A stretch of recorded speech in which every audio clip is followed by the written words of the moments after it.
हमारा ये विशाल ब्रह्मांड न जाने कितने सारे रहस्यों से भरा हुआ है, जिनके बारे में सोचना भी हमारी कल्पना से परे और नामुमकिन है। और इन्हीं में से एक है ब्लैक होल, जो हमारे इस ब्रह्मांड की अब तक ज्ञात सबसे अजीब, आकर्षक और रहस्यमय चीजों में से एक है। क्या आपने कभी सोचा है कि क्या होगा अगर आप ब्लैक होल में गिर जाएं? क्या हम उसमें गिरकर मर जाएंगे या फिर कुछ और भी हो सकता है? आज मैं आपको कुछ ऐसे ही सवालों के जवाब देने जा रहा हूँ। दरअसल ब्लैक होल स्पेस में एक ऐसी जगह है जहाँ पर फिजिक्स साइंस के कोई भी नियम काम नहीं करते। यह जिस जगह पर होते हैं वहाँ का गुरुत्वाकर्षण क्षेत्र इतना शक्तिशाली होता है कि यदि कोई भी चीज इसके प्रभाव में आ जाए तो बच नहीं सकती। यहाँ तक कि सबसे तेज गति से चलने वाले लाइट के पार्टिकल्स, फोटोन भी। यही कारण है कि ब्लैक होल को सीधे तरीके से नहीं देखा जा सकता, क्योंकि जब विजिबल लाइट ही इसके प्रभाव से नहीं बच पाती तो इसी वजह से हम इसे नहीं देख पाते। लेकिन इसके होने का पता इसके आसपास के वस्तुओं पर होने वाले इसके प्रभाव से चल जाता है, क्योंकि इसके गुरुत्वाकर्षण का प्रभाव इसके आसपास की वस्तुओं पर पड़ता है और इसके आसपास से गुजरने वाले प्रकाश पर भी। आखिर ये ब्लैक होल्स के बनने का कारण क्या होता है? क्या आप जानते हैं कि इस ब्रह्मांड में उपस्थित कोई भी वस्तु ब्लैक होल में बदल सकती है? किसी भी वस्तु का एक छोटे से छोटा साइज होता है जिसे श्वार्ज़शील्ड रेडियस कहते हैं। जब किसी पदार्थ या वस्तु को श्वार्ज़शील्ड रेडियस में कंप्रेस किया जाता है तो उस वस्तु का गुरुत्वाकर्षण खिंचाव बहुत ज्यादा बढ़ जाता है, इतना ज्यादा कि प्रकाश की किरणें भी उससे बच ना सके, और तब हमें मिलता है एक ब्लैक होल। अगर हम माउंट एवरेस्ट को 1 नैनोमीटर से भी छोटे साइज में कंप्रेस कर दें तो वह ब्लैक होल बन जाएगा।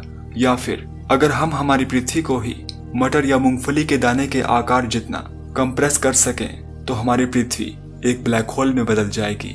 लेकिन हमारे लिए ऐसा करना नामुमकिन है, क्योंकि हमारे पास ऐसा कोई तरीका नहीं है। लेकिन आप भूलिए मत, एक तारा जो कि हमारी पृथ्वी क्या बल्कि हमारे सूर्य से ही कई ज्यादा गुना बड़ा हो तो उसके पास श्वार्ज़शील्ड रेडियस होगी, क्योंकि जब कोई तारा जो कि हमारे सूर्य से 3 गुना ज्यादा बड़ा हो अपने जीवन के आखिरी चरणों में अपने न्यूक्लियर फ्यूल को खत्म कर देता है तो उसके थर्मोन्यूक्लियर रिएक्शन के बंद होने की वजह से वह संतुलन की अवस्था में नहीं रह पाता। वह अपने गुरुत्वाकर्षण की वजह से खुद में ही ढह जाता है और वह खुद में ही सिमटकर एक ब्लैक होल के रूप में बदल जाता है। अल्बर्ट आइंस्टीन ने पहली बार सन 1916 में अपनी जनरल थ्योरी ऑफ रिलेटिविटी की सहायता से ब्लैक होल के अस्तित्व की भविष्यवाणी की थी। उनके अनुसार हमारे ब्रह्मांड में ऐसे पिंड मौजूद हो सकते हैं जिनका ग्रेविटेशनल पुल अविश्वसनीय रूप से बहुत ज्यादा अधिक हो, और आइंस्टीन के अनुसार किसी भी वस्तु का गुरुत्वाकर्षण किसी वस्तु के टाइम और स्पेस को मोड़ता है, यानी उसके आसपास लपेट देता है और उसे कर्व जैसा रूप देता है। उनके अनुसार गुरुत्वाकर्षण प्रकाश के किनारों को भी मोड़ देता है। ग्रेविटेशनल लेंसिंग इसका एक उदाहरण है। यही वजह है पृथ्वी से हमारे सूर्य के पीछे के तारे हमें अपने मूल स्थान से थोड़ा अलग स्थान पर दिखते हैं, क्योंकि हमारे सूर्य का गुरुत्वाकर्षण बल उन तारों से आती रोशनी को मोड़ देता है। इस तरह से ब्लैक होल के पीछे से आती हुई रोशनी को उसका गुरुत्वाकर्षण डिस्टॉर्ट यानी विकृत कर देता है, और इससे स्मीयर्स या स्मजेस का निर्माण होता है। कई वर्षों बाद सन 1967 में अमेरिकी खगोल शास्त्री जॉन व्हीलर ने इसे नाम दिया ब्लैक होल, और सन 1971 में एक्स रेज सोर्स की सहायता से सिग्नस X1 नाम के बाइनरी स्टार सिस्टम में पहली बार ब्लैक होल के उपस्थित होने की पुष्टि की गई थी। और सिर्फ ये ही नहीं, हमारी मिल्की वे गैलेक्सी के केंद्र में सजिटेरियस कॉन्स्टेलेशन में एक सजिटेरियस नाम का सुपरमैसिव ब्लैक होल स्थित है। इसका द्रव्यमान 4 मिलियन सूर्य के बराबर है। सुपरमैसिव ब्लैक होल ब्रह्मांड में सबसे बड़े ब्लैक होल होते हैं। माना जाता है कि हर आकाशगंगा के केंद्र में एक सुपरमैसिव ब्लैक होल होता है। हाल में वैज्ञानिकों ने 2019 में इवेंट होराइजन टेलीस्कोप की सहायता से पहली बार आकाशगंगा M87 के केंद्र में स्थित ब्लैक होल की असली तस्वीर को दुनिया के सामने पेश किया था। तो अब खगोलविदों और हमें पता है कि एक ब्लैक होल हकीकत में कैसा दिखता है। वैसे हम सबको पता है कि एक दिन इस ब्रह्मांड की सभी चीजें जिन्होंने जन्म लिया है खत्म हो जाएंगी, फिर चाहे हमारी पृथ्वी ही क्यों ना हो।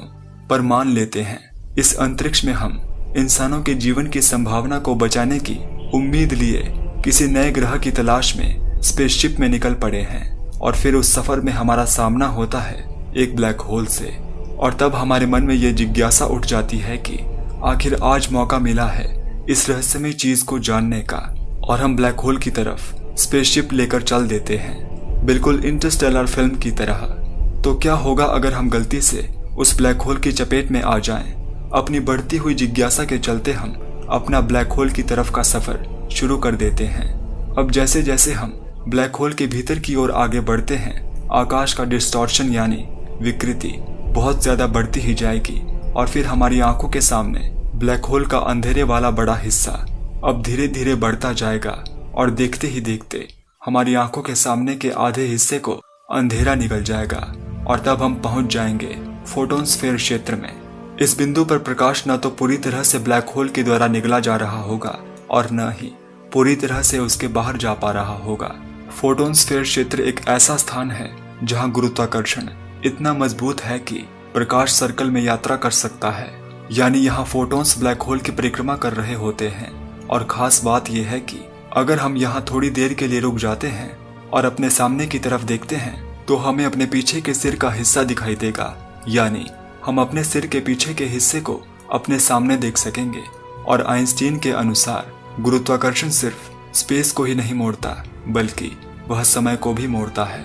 और ब्लैक होल के नजदीक गुरुत्वाकर्षण इतना मजबूत होता है कि जब कोई हमें ब्लैक होल में जाते या कूदते हुए देखेगा तो हम उसे ब्लैक होल में खींचे चले जाने के बजाय धीरे धीरे नीचे जाते हुए दिखाई देंगे। यानी हम ब्लैक होल के जितने नजदीक होंगे, समय हमारे लिए उतना ही धीमा हो जाएगा, जब तक कि हम ब्लैक होल के इवेंट होराइजन नाम के हिस्से तक नहीं पहुंच जाते। इवेंट होराइजन वो हिस्सा है जहां पर प्रकाश भी एक बार पहुंच जाए तो वापस नहीं जा सकता, और हम तो सिर्फ एक इंसान हैं। फिर हमें महसूस होगा कि हमने यहाँ आकर बड़ी भूल कर दी है। अंतरिक्ष में मौजूद व्यक्ति को हम जमे हुए जैसे लगेंगे, और फिर धीरे धीरे दिखाई देना बंद हो जाएंगे, और फिर वह व्यक्ति हमें इवेंट होराइजन पार करते हुए नहीं देख सकेगा, लेकिन हम अभी भी सुरक्षित होंगे। और जब हम इवेंट होराइजन को पार कर रहे होंगे तब हम इवेंट होराइजन की भीषण गर्मी को झेलेंगे, और फिर ऐसा भी हो सकता है कि हम हॉकिंग रेडिएशन की चपेट में आकर राख हो जाएं। लेकिन अगर फिर भी किसी न किसी तरह हम बच जाते हैं तो इवेंट होराइजन तक पहुंचने के बाद हम ब्लैक होल की सिंगुलैरिटी की तरफ आगे बढ़ने लगेंगे। ब्लैक होल के केंद्र में सिंगुलैरिटी एक वन डायमेंशनल बिंदु या पॉइंट होता है, जिसमें एक बहुत ही छोटी जगह में ह्यूज मास यानी विशाल द्रव्यमान होता है, जहां घनत्व और गुरुत्वाकर्षण अनंत हो जाते हैं। और फिर जैसे जैसे हम ब्लैक होल की सिंगुलैरिटी की तरफ आगे बढ़ते जाएंगे, हमारे लिए पूरे ब्रह्मांड का दृश्य एक छोटे से बिंदु में कंप्रेस होता जाएगा। जैसे जैसे हम सिंगुलैरिटी की तरफ पहुंचेंगे, गुरुत्वाकर्षण बढ़ता जाएगा। यहाँ गुरुत्वाकर्षण हमें अपने सिर की बजाय पैरों में ज्यादा महसूस होगा, और हमारा पूरा शरीर गुरुत्वाकर्षण की वजह से सिंगुलैरिटी की तरफ खींचने लगेगा, जैसे हम कभी कभी च्युइंगम खाकर उसे खींचकर लंबा कर देते हैं। वैज्ञानिक भाषा में इसे स्पैगेटिफिकेशन कहते हैं। और फिर इस बिंदु तक पहुंचते ही हमारे शरीर का एक एक अणु फट जाएगा, लेकिन असल में वहां क्या होता है कोई नहीं जानता। क्या पता हम वहां से ब्रह्मांड के किसी दूसरी जगह पर पहुंच जाएं, या फिर एक ब्रह्मांड से दूसरे ब्रह्मांड में। कुछ भी हो सकता है, क्योंकि इसके बारे में वैज्ञानिक भी पूरी तरह से नहीं जानते। आपका इस बारे में क्या सोचना है, ये कमेंट्स में मुझे जरूर बताइएगा।